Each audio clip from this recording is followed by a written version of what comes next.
Hello guys, chapter आपका चल रहा है रिफ्रैक्शन ऑफ लाइट। तो इस वाले वीडियो में हम आपको बताएंगे कि थ्रू ग्लास स्लैब से रिफ्रैक्शन किस तरह से होता है। प्रीवियस वीडियो में हमने बताया था थ्रू लेंसेज, जो लेंसेज थे कॉन्वेक्स लेंस है, कॉनकेव लेंस है, तो उस लेंसेज से रिफ्रैक्शन किस तरह से होता है। और इस वाले में आपको हम बताने जा रहे हैं कि ग्लास स्लैब होगा तो उससे रिफ्रैक्शन किस तरह से होगा। रिफ्रैक्शन होता क्या है एक्चुअल में, वो हमने आपको पहले अपलोड कर दिया था। इस वाले चैप्टर पे इस टॉपिक में आप देखेंगे सबसे पहले कि what is refraction of light, कि रिफ्रैक्शन होता क्या है। रिफ्रैक्शन का मतलब होता है बेंडिंग, और बेंडिंग कब होती है।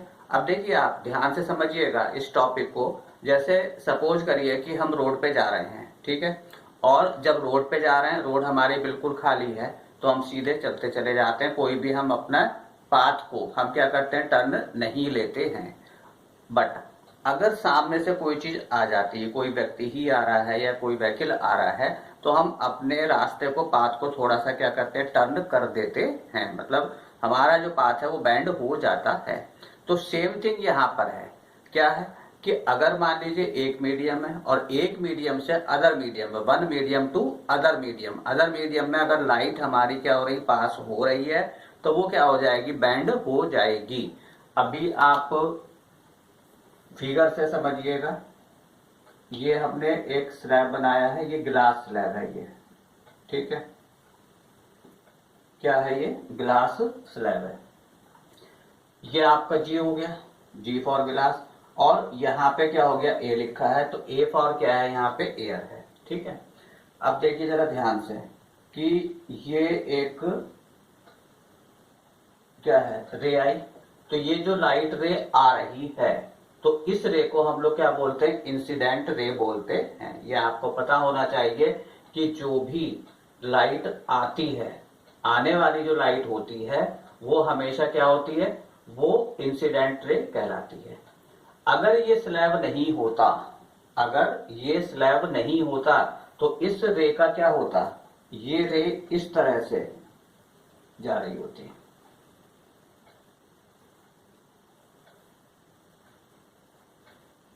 तो ये पोजीशन होती कि ये रे इस तरह से यहां से चली जाती अगर ये ग्लास स्लैब नहीं होता। बट जब यहाँ पे ग्लास स्लैब आ गया, तो इसकी कुछ पोजीशन ऐसी हो जाएगी, ये थोड़ा सा बैंड हो जाएगी, ये इस तरह से। तो वही चीज हमने बताई थी कि जैसे मान लीजिए आप रोड पे जा रहे हैं, तो रोड पे जा रहे हैं, अगर रोड आपकी बिल्कुल खाली है, तो आप सीधे चलते चले जाएंगे, पास हो जाएंगे। बट अगर सामने क्या होता, कोई ऑब्स्टेकल आ जाता है, कोई सपोज पर्सन आ गया, कोई व्हीकल आ गया, तो हम क्या करते हैं, अपने पाथ को थोड़ा सा हम क्या करते हैं, टर्न कर लेते हैं, ठीक है। तो ये जो टर्न हुआ, फिर समझिए ये पाथ था, जब ये ग्लास आ गया तो ये इस तरह से ये बैंड हो गया। तो रिफ्रैक्शन की जो डेफिनेशन है वो केवल इतनी सी आप याद करिए, bending of light, bending of light रे, ठीक है। ये जो इसके की पॉइंट्स होते हैं, इसको हमेशा याद रखा जाता है। पूरी डेफिनेशन, अब आप लोग 10th में है या 12th में है, ठीक है, तो इसको आप लो स्टैंडर्ड मत समझिए, आप एक हाई स्टैंडर्ड के स्टूडेंट हैं, तो आपको हमेशा कीवर्ड्स जो है वो लर्न होने चाहिए। पूरी डेफिनेशन नहीं आपको याद करनी है, रटनी है, जिसे हम लोग छोटे क्लासेस में बच्चे रट लेते थे, इसे आप याद रखिए, और बाकी अपनी लैंग्वेज में आप डेफिनेशन को लिखेंगे तो मार्क्स आपको ज्यादा मिलेंगे। अब देखिए इससे डेफिनेशन कैसे होगा, पूरा हमने कॉन्सेप्ट समझा दिया। ये एयर है, ये गिलास है, तो जो लाइट है वो एयर से आ रही थी और कहां पे गई, गिलास में गई। तो हमने क्या कहा, bending of light ray passing through one medium to another medium. Bending of light ray, note करते जाइए, bending of light ray passing through one medium to another medium is called refraction of light. Note हो गई, bending of light ray passing through one medium to another medium is called refraction of light. अब देखिए यहाँ पे गिलास था और ये वाला मीडियम यहाँ पे फिर से एयर आ गया, तो एयर आ गया, तो इसकी जो पोजीशन होगी वो ये वाली हो जाएगी। मतलब ये इसके पैरेलल हो जाएगी। ठीक है, तो ये आपका रिफ्रैक्शन था कि लाइट इस तरह से जा रही थी, स्लैब आने से ये यहां से क्या हो गई, बैंड हो गई। तो जो बैंडिंग होने का जो प्रोसेस है वही हमारा क्या कहलाता है, रिफ्रैक्शन ऑफ लाइट कहलाता है।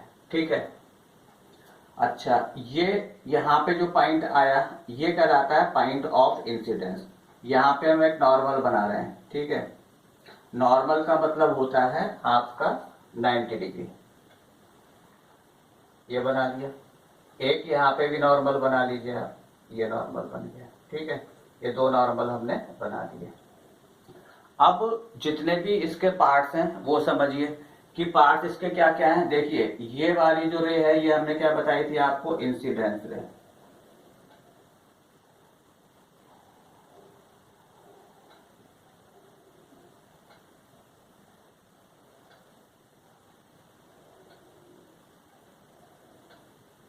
Incident ray. ठीक है, और इस रे से जो एंगल बन रहा है ये वाला, तो ये कहलाता है एंगल ऑफ इंसिडेंस। ठीक, जो इंसिडेंट रे से जो एंगल बन रहा है वो इंसिडेंस एंगल हो गया। ये किससे डिनोट होता है, हमारा आई से।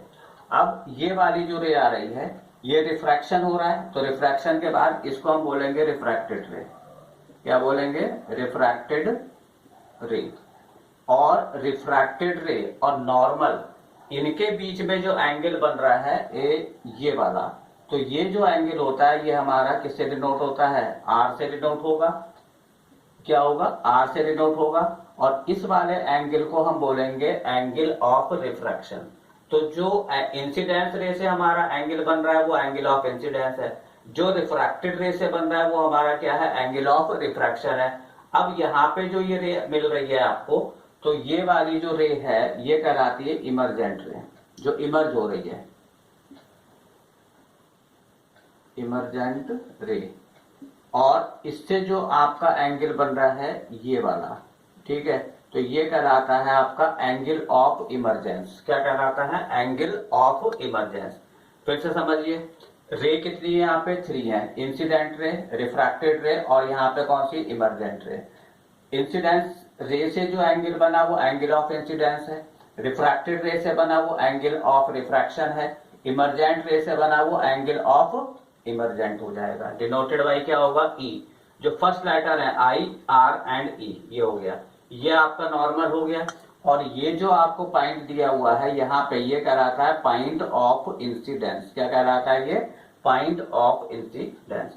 तो यहाँ पे इतनी टर्मिनोलॉजी है कि मतलब ये जो रिफ्रैक्शन हुआ है, तो रिफ्रैक्शन में क्या है, ये इसके पार्ट्स हैं कि कितने इसमें रेज हैं, कितने इसके एंगल्स हैं। तो वो आप एक बार फिगर को जो बुक्स में है उससे भी आप देख सकते हैं, और हमने आप क्लियर कर दिया है, तो यहाँ से आप लर्न करेंगे कि इसके क्या क्या पार्ट्स हैं।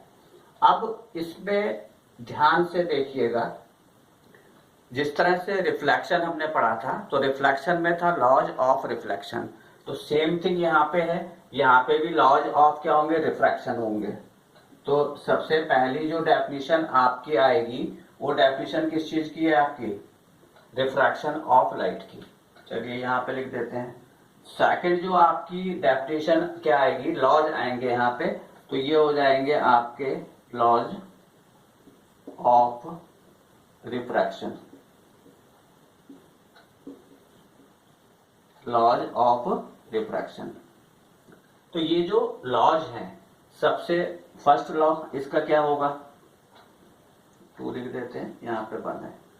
ध्यान से देखिएगा, incidence ray, refracted ray and normal, note करते जाइए। Incidence ray, refracted ray and normal at point of incidence, at point of incidence lie on the same plane, lie on the same plane. Incident ray, refracted ray and normal at point of incidence lie on the same plane. ये आपका first law है ये, ठीक है। जो second law है वो समझिए आप। सेकंड लॉ इसका ये है, इंपॉर्टेंट लॉ है ये। तो ये आपका होता है कि the ratio of the angle sign of the angle of incidence to the sign of the angle of refraction always remains constant। तो जो आपका एंगल ऑफ इंसिडेंस क्या है आई है और रिफ्रैक्शन क्या है आर है, तो इनके जो साइन का रेशियो है, फिर क्या बोला हमने, the ratio of the sine of the angle of incidence to the sine of the angle of refraction always remains constant. क्या कहलाता है, ये हमेशा क्या होता है, कांस्टेंट होता है, कांस्टेंट, ठीक है। और डॉटेड बाई क्या होता है एन। तो ये आपका क्या हो गया, सेकंड लॉ है। तो फर्स्ट लॉ एक बार से फिर सुन लीजिएगा कि incidence ray, refracted ray and normal at point of incidence lie on the same plane. And second law of refraction, the ratio of the sine of the angle of incidence to the sine of the angle of refraction always remains constant. तो n equal to sine I upon sine R. अब ये जो second law है, इस law को हम लोग क्या कहते हैं, स्नेल्स लॉ। क्या कहलाता है ये, स्नेल्स लॉ। तो अगर आपको शॉर्ट क्वेश्चन में आता है कि Snell's law, defined Snell's law या व्हाट इज स्नेल्स लॉ, तो आपको सेकंड लॉ ऑफ रिफ्रैक्शन ये आपको नोट कर देना है। अब हमने बताया कि इसका जो रेशियो होता है वो क्या होता है, हमेशा कांस्टेंट होता है। तो ये जो कांस्टेंट है डिनोटेड बाई तो n है, और ये क्या कहलाता है, refractive index of the medium. क्या कहलाता है, refractive index of the medium. N हमने क्या बताया आपको, कांस्टेंट, और इसको हम लोग क्या कहते हैं, refractive index of the medium, ठीक है। तो जिस मीडियम का, जैसे मान लीजिए यहाँ पे अगर हम बात करें, ठीक है, तो आप हमेशा याद कैसे रखेंगे कि किसका रिफ्रैक्टिव इंडेक्स फाइंड हुआ, यहाँ पे गिलास का हुआ। मतलब जो भी जिसका एंगल यहाँ नीचे आ रहा है, यहाँ पे एंगल कौन सा आ रहा है, गिलास में है आर, तो आर आ रहा है, तो इसका मतलब यहाँ पे हम किसका निकाल रहे हैं, आर का। तो इसके अकॉर्डिंग है, तो इसके अकॉर्डिंग हम रिफ्रैक्टिव इंडेक्स किसका निकाल रहे हैं, गिलास का, और विद रिस्पेक्ट टू एयर।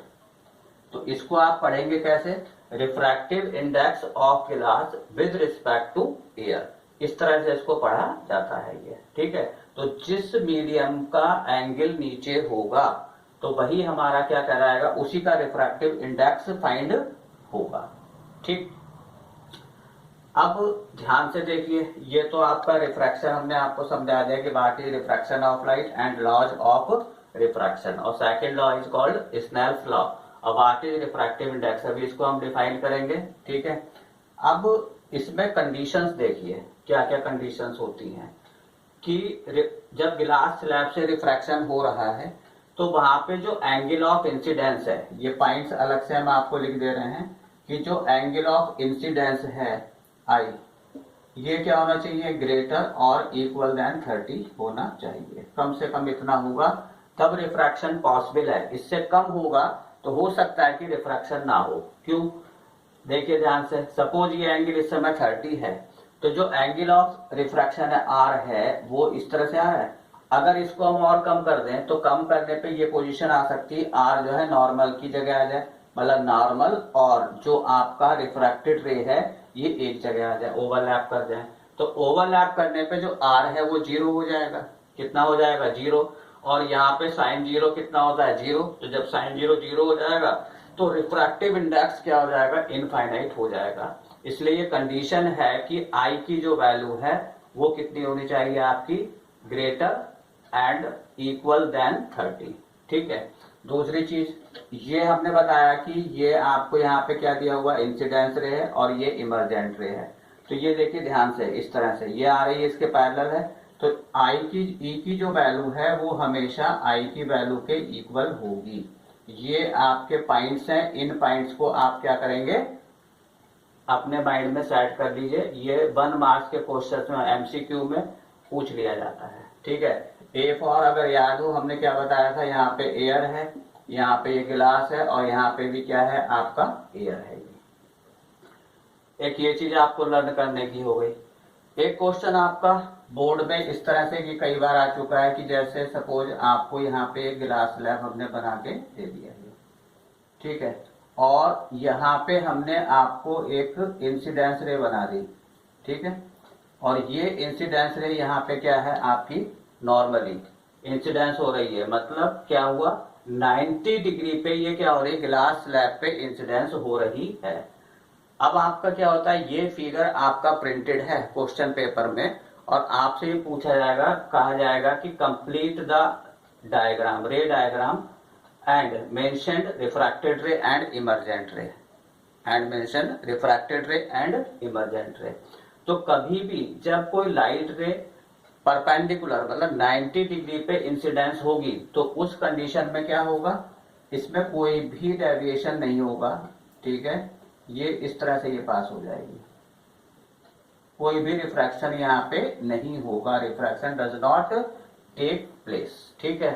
अगर इसको हम नेमिंग कर दें, ये है आपका ए, ये है आपका बी, ये है सी और ये है आपका डी। तो यहाँ पे अगर देखा जाए तो ए बी जो है वो आपका इंसिडेंस रे है, बी सी आपकी रिफ्रैक्टेड रे है और सी डी आपका क्या है, सी डी आपका इमर्जेंट रे है, ठीक है। अगर यहाँ पे आई और आर की वैल्यू आपसे पूछी जाएगी तो आई भी यहाँ पे 0 है और आर भी यहाँ पे 0 है, क्योंकि नॉर्मल और इंसिडेंस रे एक ही स्थान पे हैं। तो ये इस तरह से आता है आपका, ठीक है। तो ये सब अपने माइंड में रखिएगा, बोर्ड में डायरेक्ट ये मत समझिएगा कि डेफिनेशन आ गई हमने लिख दिया, रूल आ गए हमने लिख दिए, क्या करते हैं इसको थोड़ा सा टर्न कर देते हैं और इसी तरह से आपको अपने माइंड का यूज करना है। तो ये हम आपको सब चीजें बताते जा रहे हैं कि इस तरह से आप क्या करेंगे, इसे करेंगे कि 90 पे होगा तो कोई डेविएशन नहीं होगा, परपेंडिकुलर तो ये ऐसी सीधी पास होती चली जाएगी। इसके बाद में आप देखिए कि हमने आपको बताया था कि यहाँ पे रिफ्रैक्टिव इंडेक्स कहीं पे आया था, क्या है ये रिफ्रैक्टिव इंडेक्स।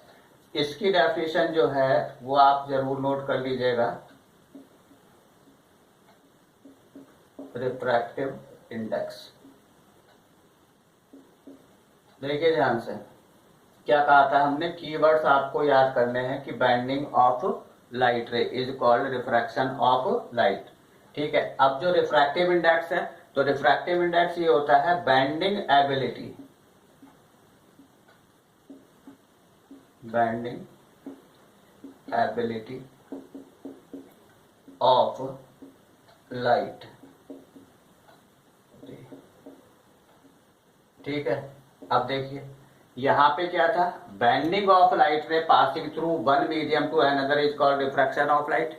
यहाँ पे क्या डेफिनेशन बनेगी, bending ability of light ray passing through one medium to another medium. तो ये कीवर्ड्स होते हैं, ये आपको लर्न करने, पूरी डेफिनेशन आपको लर्न नहीं करनी है। फिर से सुनिएगा, bending ability of light ray passing through one medium to another medium is called refractive index of the given medium denoted by N. और फार्मूला जो भी आपने पढ़ा है वो अभी वही लिख दीजिए कि sine I upon sine are.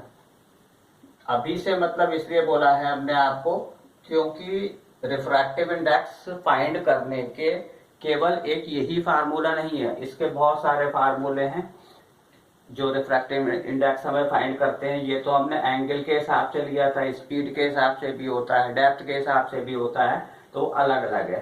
तो अगर डेफिनेशन आती है रिफ्रैक्टिव इंडेक्स की, यही डेफिनेशन लिखेंगे और n denoted by n and n equal to sine I upon sine R. Unit इसका होगा नहीं होगा, क्यों, क्योंकि दोनों ही सेम आपकी क्वांटिटी है, ये भी एंगल है और ये भी एंगल है। एंगल भी रेडियन में होता है और या डिग्री में होता है, तो जब सेम आपकी क्वांटिटी होती है तो एंगल से एंगल क्या होता है आपका कैंसिल हो जाता है, तो इट हैज नो यूनिट, ठीक है। तो ये आपने देखा कि ग्लास स्लैब से रिफ्रैक्शन किस तरह से होता है। नेक्स्ट वीडियो में जो अदर इसके फार्मूले हैं रिफ्रैक्शन ऑफ लाइट के, ठीक है, और या अदर मीडियम्स होते हैं तो मीडियम्स के बारे में कि जैसे रेयर है, डेंसर मीडियम है, ये क्या होते हैं, अदर फार्मूलेज क्या हैं, वो हम इसके बारे में आपको नेक्स्ट वीडियो में इंट्रोड्यूस करेंगे। ओके।